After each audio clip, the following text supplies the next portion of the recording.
Do you want an utopia or dystopia? Welcome to Artificial Radio. I'm your host today. Let's talk about two often used phrases, utopia and dystopia. Both evoke strong reactions in us, representing the perfect and worst possible worlds, respectively.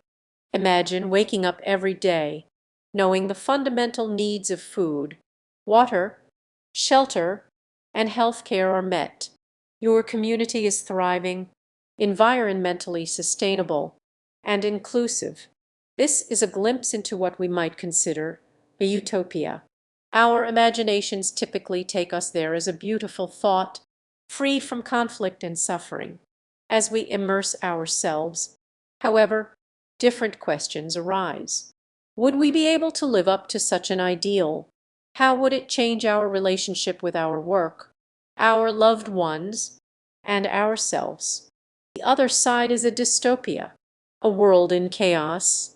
Here, human nature, innovation, and perhaps over-reliance on technology have turned catastrophic. People's basic needs aren't being met, and society has crumbled under the weight of inequality and control. On this end of the spectrum, our minds are often driven to worry and panic. But here, too, paradoxically, a sense of longing often emerges, a hope that we might learn from such a scenario. Our visions of utopia or dystopia often reveal our fears, hopes, and aspirations.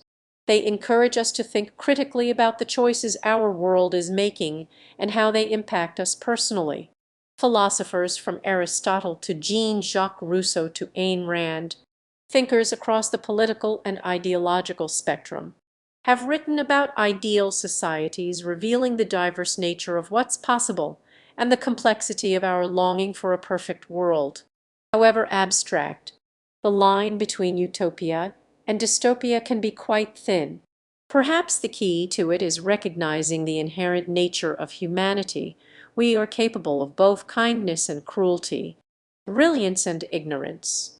Every global project and policy enacted on our behalf is filtered through human nature, reflecting our best and worst qualities. These hypothetical scenarios of utopia and dystopia direct our gaze toward the delicate balance of our current world and warn us about the potential consequences of our choices. Do we indeed fear the utopia or aspire to achieve it? Can we live in anticipation of a worse future without forgetting the potential for beauty and complexity? As much as we may idealize a utopia or fear a dystopia, these stories, when used as a framework, can be useful for understanding our position within a dynamic world. The decision between desiring a utopia or cautioning against dystopia fundamentally tells us a lot about our motivations and priorities. The struggle between finding the perfect balance and wanting it all sits at the heart of our very identities. Could this be the catalyst to push us toward building the world we desire most? Thanks for tuning into Artificial Radio today.